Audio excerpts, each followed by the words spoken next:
सभी बड़े सपनों का कत्ल करने वाला जो शब्द है वो है आलस। आलस एक बहुत ही मीठा दुश्मन है। ये बड़ी धीरे से आपको बोलेगा, अरे भाई अगर थक गए हो तो थोड़ा आराम कर लो, क्यों शरीर खराब कर रहे हो, कोलू के बैल की तरह लगे हो, थोड़ा आराम करो, काम तो रोज ही करना है। इस आलस की वजह से ही खरगोश जैसा जानवर कछुए से रेस हार जाता है कि चलो थोड़ा आराम कर लें, कछुआ तो अभी बहुत दूर है। दोस्त, इस दुनिया में आलस से बड़ा कोई दुश्मन नहीं, इसे तुरंत मार डालो। दुनिया के एक बहुत बड़े लेखक हुए खलील जिब्रान। वो कहते थे, तुम बहुत भले हो जब अपने गोल की ओर पूरी ताकत से बढ़ते हो, लेकिन बुरे तुम तब भी नहीं जब अपने गोल की ओर लंगड़ाते लंगड़ाते जाते हो, क्योंकि लंगड़ाते हुए चलने वाले लोग भी कभी पीछे की ओर नहीं जाते। इसलिए दौड़ो, दौड़ नहीं सकते चलो, चल नहीं सकते तो रेंगो, बस बैठो। मैं बता दूं, आप जिंदगी में कभी कामयाब नहीं होगे जब सूरज आपको जगाएगा। आप जिंदगी में फतेह हासिल करोगे जब तुम सूरज को जगाना चालू कर दोगे। नमस्कार दोस्तों, मैं सोनू शर्मा। जिस प्रकार पेड़ के लिए पानी और शरीर के लिए खाना और अच्छी सेहत जरूरी है, उसी प्रकार जिंदगी को अच्छे से चलाने के लिए पैसों की बहुत जरूरत है। पैसा सब कुछ नहीं, लेकिन बहुत कुछ है। ईश्वर तो नहीं, ईश्वर की कृपा है पैसा। सुख तो नहीं, पर सुख का साधन है पैसा। आप मेरी बात मानेंगे कि आजकल रिश्ते प्यार से नहीं पैसे देखकर निभाए जा रहे हैं। कहते हैं दौलत साथ नहीं जाती, लेकिन जीते जी काम बहुत आती है। जब आप मना करते हैं कि मैं पीछे नहीं हटूंगा, मैं गारंटी के साथ कह सकता हूं दुनिया की कोई ताकत आपको आगे बढ़ने से नहीं रोक सकती यार। बस आप पीछे मत हटना यार, और लोग आपको पीछे हटाने का भरसक प्रयास करेंगे। ये मैं आपको बताना चाहता हूं। फॉर एग्जाम्पल मैं आपको वुडन स्ट्रोक दूं, 2 फुट जिसका विड्थ हो और 30 फीट जिसका लेंथ हो, और आपको बोलूं मैं यहाँ से वहाँ आपको ट्रेवल करना है उसके ऊपर चल के, और मैं आपको 10,000 रुपये दूंगा, तो आप चल लेंगे बहुत आराम से। आप सवाल को ट्विस्ट करते हैं। अब उसी फट्टे को मैं 100 माले की 2 बिल्डिंग के बीच में लगा दूं, अब आप चलेंगे? लेकिन मैं अगर आपको अभी भी चलवा दूं तो आप अभी भी चलेंगे। अगर आपको पता हो कि दूसरी बिल्डिंग में आपकी बेटी है और उस बिल्डिंग में आग लग गई, और मैं आपको 1 रुपया भी नहीं दूंगा, फिर भी आप चलेंगे, बिकॉज आपका वाई क्लियर। जब आपका वाई क्लियर होता है ना, तो कोई भी ऑब्स्टिकल, कोई भी गिरावट आपको कभी रोक नहीं सकती। लेकिन जब वाई क्लियर नहीं होता, तो छोटी से छोटी ऑब्स्टिकल भी आपको वापस ले जाती है जहां से आपने जर्नी स्टार्ट किया। वाई इंपॉर्टेंट है। बड़े लोग यूं ही साला बड़े नहीं हो गए, शेर का जिगरा लेके आए थे, अपने काम पे भरोसा था। लेडीज एंड जेंटलमैन, अमेज़न 1994 में जेफ बेजोस ने स्टार्ट किया। 9 साल तक 1 रुपया नहीं कमाया इस आदमी। पल्ले से लगाता रहा, उधार मांग के लगाता रहा। पहले 9 साल 1 रुपया नहीं कमाया। 2003 में स्वाद चखा, आज 41,60,000 करोड़ का ब्रांड वैल्यू, दुनिया का नंबर 1 आदमी बना, और 9 साल प्रॉफिट नहीं कमा रहा। ये बड़ी बात नहीं है, बड़ी बात यह है कि उस 9 साल में पैसा भी लगाया जा रहा है। पीछे से पैसे की बम्बार्डमेंट हो रही है, उधार मिल रहा है, उधार लगा रहा है। एक बात का भरोसा है कि मैं जो आइडिया लेके चल रहा हूं, एक दिन साला दुनिया पे राज करूंगा, एक दिन राज करूंगा। मैंने आपसे कहा, बड़े लोग यूं ही बड़े नहीं हुए, तुक्के में विरासत में बड़े नहीं हुए। इन लोगों में साला शेर का जिगरा है। 70 साल ईगल का उम्र होता है। 40 साल जब ये हो जाता है तो इसकी जो चोंच है ये बेंड हो जाती है आगे से। शिकार कर करके शिकार नहीं कर पाता। इसके जो पंख हैं जिससे उड़ता है वो इतने भारी हो जाते हैं कि वो छाती से चिपक जाते हैं, इसको उड़ने में तकलीफ होती है। इसके जो पैर हैं जिससे झपटा मारता है वो नाखून टेढ़े हो जाते हैं। अब इसके पास चॉइस है कि 40 साल के बाद मर जाए, क्योंकि उड़ सकता नहीं है, शिकार कर नहीं सकता, पंख भारी हो गए, उड़ना दिक्कत, शिकार पकड़ नहीं सकता क्योंकि पैर के नाखून खराब हो गए, और पकड़ भी ले तो चोंच से उसको मार नहीं सकता। अब इसके पास चॉइस है 40 साल में क्या वो मर जाए। लेकिन मैं आपको बताना चाहूंगा, प्रकृति सिखाती है कि ईगल ऐसा नहीं करता। 40 साल की उम्र में ईगल अपने एरिया की सबसे ऊंची चोटी पे चला जाता है, और जो चोंच है उसको सामने वाले पत्थर पे मारना चालू करता है। जब चोंच पत्थर पे मारी जाती है तो पीड़ा होती हो, और वो पीड़ा सहता है। मार मार के पत्थर पे मार के खून निकलता है, लहू लुहान हो जाता है, दर्द से मर रहा होता है, लेकिन मारता रहता है और चोंच को तोड़ देता है। सेम कहानी है, जो पैर के नाखून रहते हैं उसको रगड़ता है शिला के ऊपर, रगड़ के तोड़ देता है उसको। लेकिन हर ईगल की जिंदगी में ऐसा दिन आता है 40 साल, जैसे ही चोंच निकलती है, फिर वो उस चोंच से अपने परों को तोड़ता है, अपने जिस्म से अपना ही पर उखाड़ता है, क्योंकि वो पर उसके उड़ने के लायक नहीं रहे। लेकिन इस प्रोसेस से हर ईगल गुजरता है अपनी जिंदगी में, और 40 साल की इस प्रोसेस में 6 महीने के बाद वो एक नया ईगल होके 30 साल और जीता है। तो आहुति तो देनी पड़ेगी। मैं फिर कहता हूं, आज कंफर्टेबल हो जाएंगे तो जिंदगी अनकंफर्टेबल होगी, आज अनकंफर्टेबल हो जाएंगे तो जिंदगी कंफर्टेबल। एक आदमी मर गया, पहुंच गया ऊपर, उसने बोला भगवान तू तो बहुत बेकार आदमी है, तेरे को सब पता होता है कि इस मौसम के अंदर बरसात नहीं करनी, तू काहे को करता है? तेरे को नहीं पता होता ये बरसात का मौसम नहीं है, फसल खड़ी है, तेरे को तो सब पता है कि अभी धूप नहीं चाहिए, काहे को दे रहा है? तेरे को सब पता है कि यहाँ पानी नहीं चाहिए, वहां बाढ़, तो तू ऐसा कर, ये कुछ दिन के लिए ये गाड़ी मुझे चलाने में। भगवान ने बोला देख जिद मत कर। उसने बोला मुझे कर रहने दे प्रभु, और मैं ऐसे चलाऊंगा देख दुनिया, तेरे को चलाना ही कुछ नहीं आता। जब ओला नहीं चाहिए तू ओले गिरा देता है, तो इससे क्या चीज बाहर की है? उसने बोला देख तंग मत कर। तो भगवान ने बोला ठीक है, ड्राइविंग सीट पर तू बैठ जा। किसान ने फसल उगाई, जब पानी चाहिए था पानी बरसा, तापमान जितनी टेम्परेचर जितनी डिग्री चाहिए थी उतना डिग्री दिया, जितना पानी उतना पानी, जितने तापमान उतना तापमान, जितनी ओस जितनी फॉग चाहिए गेहूं को पकने में उतनी फॉग दी, टाइम पे बारिश आई, जितनी चाहिए उतनी हुई। एक साल के बाद फसल काटने का मौका आया, उसने कहा भगवान देख क्या लहला रही है, कोई टेंशन नहीं है, हम चलाते हैं, तू क्या चला रहा था? भगवान ने कहा कोई बात नहीं देखते। किसान ने फसल काटी, और जब फसल को काटने के बाद उसको प्रोसेस किया गया तो उसमें एक भी दाना गेहूं का निकला ही नहीं। उसने बोला ये क्या है? मैंने तो सब ठीक किया था, फसल भी हुई, गेहूं ही नहीं है। उसने बोला पौधे को तेज हवाओं का सामना करने का मौका ही कहां दिया तूने? तेज बारिश में उनको लड़ने का मौका ही कहां दिया तूने? तूने मौका ही कब दिया कि वो चुनौतियों का सामना कर सके, और जब मौका ही नहीं दिया तो उसमें से अंकुर हुआ ही कुछ नहीं। ये कोक है, इसको तंग करो, परेशान करो, मारो, धक्का दो, मारो, इवेंट खतरनाक करो, मारो, तंग कर रहे हैं ना इसको हम, और अब इसको बोलो खुल। कैसे खुली है? झाग बन के खत्म। इसको करो, तंग करो इसको, कोई फर्क नहीं, कितना मर्जी मारो, मारते रहो। तू फेल हो गया है, तू गधा है, अंधा है तू साले, करता कुछ नहीं, तेरे अल्ले पल्ले कुछ नहीं है, तू कभी जिंदगी में कुछ कर नहीं पाएगा, तू मर जाएगा, तो कुछ मर्जी करो, खोलो, कोई फर्क। Become a water ladies and gentleman in your life, become a water in your life. कोई कुछ मर्जी बोलता रहे, कोई रिएक्शन नहीं है। इसको देखो सांप की तरह फुफकार रहा है, इसको कुछ मर्जी बोलो। E+R = O।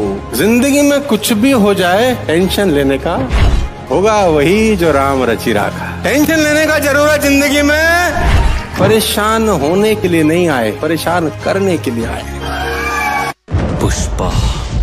पुष्पराज, मैं झुकेगा नहीं। ये डायलॉग फिल्मों में ही अच्छे लगते हैं, असल जीवन में जो झुकता है वही आगे जाता है। घास का फूल बहुत छोटा सा होता है, घास का फूल बहुत छोटा सा होता है, तूफान जब आता है ना झुक जाता है। बाएं से दाएं चलता है तूफान तो बाएं से दाएं झुक जाता है, दाएं से बाएं तूफान आता है तो दाएं से जिस तरफ की हवा होती है उस तरफ। लेकिन बड़े बड़े पेड़ अकड़े खड़े रहते हैं, अकड़े अकड़े के उखड़े, जो अकड़ जाता है वो उखड़ जाता है। और जैसी आंधी तूफान आती है तो पेड़ तो उखड़ जाते हैं, और जो वो छोटा घास का फूल है, आंधी तूफान सिर्फ उसकी धूल उड़ा के जाता है बस। जिंदगी में ये डायलॉग नहीं चलता गाइस, ये फिल्मों के लिए ठीक है, असल जिंदगी में जो झुकता है ना वही जिंदगी में आगे बढ़ता है। जिंदगी में झुक के रहना गाइस। और वो डायलॉग है कि कैसे हसीन कमजर्फ ये गुब्बारे जो थोड़ी सी हवा में फूल जाते हैं और धरती से थोड़ा ऊपर उठते ही साला अपनी औकात भूल जाता है। देखो मैं हमेशा से एक बात बोलता हूँ Sanjay, don't ever take decision based on emotions, because when emotions are high intelligence go low. Emotions जब हाई होते हैं इंटेलिजेंस की वाट लग जाती है, ऐसा बोलूं तो भी गलत नहीं होगा। तो इमोशंस में डिसीजन नहीं लेने, और आदमी को ये समझना बहुत जरूरी है कहाँ दिमाग से काम करना है, कहाँ दिल से। लोगों की दिक्कत ये है कि जहाँ दिल लगाना होता है वहाँ दिमाग लगा लेते हैं, जहाँ दिमाग लगाना होता है वहाँ दिल लगा लेते हैं। तो ये कॉमन सेंस बहुत रेयर मिलेगी आपको पूरी हिंदुस्तान के अंदर कि दिल की जगह दिल लगाएं और दिमाग की जगह दिमाग लगाएं। पैसों के डिसीजन दिल से नहीं लिए जाते, वो दिमाग से लिए जाते हैं। रिश्तों के डिसीजन दिल से लिए जाते हैं, वो दिमाग से नहीं लिए जाते। लोग उल्टा करते हैं, रिश्तों के डिसीजन दिमाग से लेते हैं और पैसों के डिसीजन दिल से ले लेते हैं। तो ये जो कॉन्ट्रास्ट है ना, ये गड़बड़ है। तो ये समझना चाहिए कि दिमाग कहाँ लगाना है और दिल कहाँ लगाना है। काम पे जाना तो ऐसे जाना जैसे मंदिर जा रहे हैं। हाँ, आई रिपीट, काम पे जाना तो ऐसे जाना जैसे मंदिर जा रहे हो, क्योंकि मंदिर में जाकर भगवान से कुछ मांगते ही तो हो, और आपका काम आपको वो सब देता है जो मांगने मंदिर जाते हैं। इसको मैं बोलता हूँ हाईएस्ट वर्क एथिक्स। कि आपके वर्क एथिक्स बहुत शानदार होने चाहिए। पैसा बाय प्रोडक्ट होना चाहिए। आप जो काम कर रहे हैं, जितना पैसा मिल रहे हैं ना, उससे ज्यादा का वैल्यू कंट्रीब्यूट करें। अगर आपका तनख्वाह 50,000 रुपए का है, बिलीव मी 5 लाख का काम करना शुरू कर दें। एक दिन आपका तनख्वाह 5 लाख रुपए हो जाए। जिस दिन तनख्वाह 5 लाख रुपए का होगा, यानी रेवेन्यू 5 लाख का हो, 25 लाख का काम करना शुरू कर दें। द डे यू स्टार्ट सादा का काम एक दिन आएगा, जितने का काम कर रहे होते हैं ना उतना पैसा आना शुरू हो जाता है। लोगों की प्रॉब्लम क्या है, 50,000 की नौकरी में काम 20,000 का करते हैं, 20,000 की नौकरी में 5,000 का करते हैं। तो जितने का काम कर रहे होते हैं तो सालों के बाद औकात उतनी हो जाती है। बहुत सालों के बाद मुझे समझ में आया कि जितना मिलता है ना उससे ज्यादा कंट्रीब्यूट करो सोसाइटी के अंदर, तो जितना ज्यादा कंट्रीब्यूट करोगे एक दिन उस लेवल पे पहुंच जाओ। और सारा का सारा खेल बिलीफ सिस्टम का है। मैं आपको फिर बताता हूं my dear friends, ladies and gentleman, कि इस जंगल का सबसे बड़ा जानवर कभी भी शेर होता ही नहीं। सबसे बड़ा जानवर कौन होता है? लंबाई में जिराफ, राइट? बड़े में शायद हाथी। सबसे फुर्तीला कौन होता है? चीता। सबसे क्लेवर कौन होता है? लेकिन साला इनमें से कोई राजा नहीं होता ना, तो ये क्वालिटीज चाहिए ही नहीं ना रूल करने के लिए। राजा कौन होता है? उसमें ऐसी कोई क्वालिटी नहीं है, ना ऊंचा है, ना भारी है, ना फुर्तीला है, ना क्लेवर है। उसमें एक आदत है जो किसी में नहीं है, उसमें एक अदा है जो किसी में नहीं है, उसमें क्वालिटी है जो किसी में नहीं है। इसका साले का बिलीफ सिस्टम बड़ा गजब है। इससे किसी ने पूछा कि तू राजा क्यों है, तेरे में तो कैसी कोई क्वालिटी नहीं। क्या बोलता है? बोला मुझे लगता है मैं राजा हूं इसलिए मैं राजा हूं। आपको अपनी जिंदगी में डिसिप्लिन होना ही होगा अगर आप जीवन में वाकई में कुछ करना चाहते हैं। नहीं तो आपका जन्म किसी ने नोट नहीं किया है आपके मां बाप के अलावा। आपका जो जीवन चल रहा है साला किसी को मतलब नहीं है। कब तुम मर जाओगे किसी को टट्टू फर्क नहीं पड़ेगा। मैं बता रहा हूं आपको, नोबडी केयर्स कब आए, कब जिए, कब मर गए, नोबडी केयर्स। साला ऐसा जिंदगी तो जिंदगी है यार कि जिसमें सबने मरना है, तय है, लेकिन साला कुछ तो ऐसा कर जाओ कि तुम्हारे आने से पहले की दुनिया और तुम्हारे आने की बाद की दुनिया में कुछ तो फर्क पैदा हो। साला कुछ तो करेंगे यार। आप किस नशा की बात कर रहे हैं? क्योंकि सब लोग कह रहे हैं नशा छोड़ो। नशा वो होता ही नहीं है ना जो रात को करे और सुबह उतर जाए। नशा तो वो है जो एक बार चढ़े तो साला कभी उतरे नहीं। सुरूर एक बार चढ़ जाए तो जिंदगी भर वो सुरूर रहे। मिस्टर अमिताभ बच्चन को 82 साल से अभी उम्र हो गई है, अभी तक नशे में है। किस चीज का नशा है? काम का नशा है, मेहनत का नशा है। यदि जीवन में आप बाज की तरह आसमान छूना चाहते हैं तो आपको मुर्गों का साथ छोड़ना होगा। एक शानदार कहानी से समझते हैं। मुर्गी पालने वाले को एक रोज बाज का एक अंडा मिला और उसने इसे मुर्गियों के दड़बे में रख दिया। समय बीतने पर बाज का बच्चा भी मुर्गी के बच्चों के साथ पलने लगा और खुद को इन्हीं की तरह मुर्गा समझने लगा। मुर्गे केवल कुछ ही दूर तक उड़ पाते हैं, इसलिए उस बाज ने भी कुछ ही दूर तक उड़ना सीख लिया। एक दिन उस बाज ने आसमान में एक बड़े पक्षी को उड़ता हुआ देखा। बड़ा इंप्रेस हुआ। उसने आसपास की मुर्गियों से पूछा, वह कौन है? तो मुर्गियों ने जवाब दिया, वह बाज है, पक्षियों का राजा है, आसमान में रहता है, हम तो जमीन पर रहते हैं क्योंकि हम तो बस मुर्गे हैं। उनकी बात सुनकर वह बाज पूरी जिंदगी मुर्गे की तरह जिया और मुर्गे की तरह ही मर गया, क्योंकि जीवन भर वह खुद को मुर्गा ही समझता रहा। पता होने से कुछ उखाड़ लेते तो बात ही क्या थी। पता होने से कुछ नहीं उखड़ता मेरे दोस्त। इस दुनिया में बहुत लोगों को बहुत पता है, they are struggling, they don't have money. How you implement that story into your life, that will make all the difference. खास तौर पे मैं बोलना चाहता हूं कि स्कूल, यूनिवर्सिटीज, कॉलेज में 90% बातें वो पढ़ाई जाती हैं जो असल जिंदगी में काम नहीं आती। असल जिंदगी में 90% बातें जो काम आती हैं वो साला स्कूल में पढ़ाई नहीं जाती। जब भी किसी व्यक्ति से कुछ सुनो तो दूसरे पक्ष की बात जानने का प्रयास किए बिना कुछ भी डिसाइड मत करो। Never decide in your life, क्योंकि सिक्के के दो नहीं 3 पहलू होते। कभी कभी सिक्का साला खड़ा भी रहता है। एक पहलू तो वो है जो एक पक्ष बोल रहा है, एक पहलू वो है जो दूसरा पक्ष बोल रहा है, और एक पहलू वो है जो सच है। ऐसा भी हो सकता है कि साला दोनों ही झूठ बोल रहे हैं और सच कुछ। 99.9% लोग सिक्के के एक ही पहलू पे जिंदगी के बड़े से बड़े निर्णय ले जाते हैं। जीवन में ये गलती कभी मत करना। आज मैं आपको कामयाब होने का सूत्र दे रहा हूं, अभी एक जिंदगी भर कामयाब होने का और जिंदगी भर कामयाब रहने का सूत्र। सुनना चाहते हो तो बोलो हाँ। सबसे आसान रास्ता आगे बढ़ने का, 5%, 10% जो तुमको ठीक लगे, परसेंटेज तुम्हारे हाथ में है। भगवान को अपना पार्टनर बना लो। 5% और 10% percentage in your hands. Make a partnership with him. वो अगर पार्टनर हो, पार्टनरशिप कैसे चलेगी सिर्फ कल्पना करो। जितना पैसा कमाओ उसका कुछ भाग ये आपके ऊपर डिसाइड करता है। और पार्टनरशिप हमेशा तब करो जब अमाउंट स्मॉल है।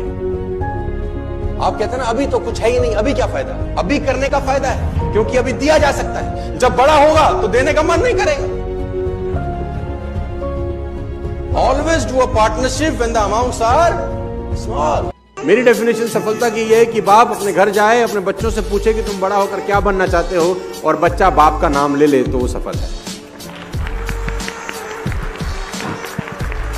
आपने कितना भी धन संपदा इकट्ठी की हो, दौलत शौहरत इकट्ठी की हो, लेकिन बच्चा आप जैसा नहीं बनना चाहता, आप फेल हो गए जिंदगी में सर। आप गरीब हैं, आपके पास पैसा नहीं है, लेकिन आपने परवरिश अच्छी की है, बच्चों को वो सब संस्कार दिए हैं कि बच्चा बोलता है पापा आपके पास पैसा तो नहीं है लेकिन बनूंगा तो आप जैसा। इतिहास उनको कभी इज्जत नहीं देता मेरे दोस्त जो बिर पैंदे के लोटे होते हैं। याद रखना मेरी बात, उनकी इज्जत होती ही नहीं। इज्जत उनकी होती है जो अंगद की तरह पैर गाड़ देते हैं, कठिनाइयां कुछ भी हो साला फिर से खड़े हो जाते हैं और अपना बिजनेस बड़ा कर लेते हैं। आजकल के नौजवान जो सबसे बड़ी गलती कर रहे हैं वो है प्यार। उनको लगता है कि दो लोगों में अगर प्यार है तो जिंदगी आराम से गुजर जाएगी। दोस्तों, प्यार बहुत ही पाक चीज है और हर खुशी की चमक प्यार के बिना फीकी ही लगती है। प्यार आपको बहुत अच्छा इंसान बना देता है, पर आज के इस महंगे और लाइफस्टाइल वाले समय में अगर पैसा पास ना हो तो यही प्यार कुछ समय के बाद सजा लगने लगता है, बोझ मालूम पड़ता है। मैंने भी दुनिया देखी है।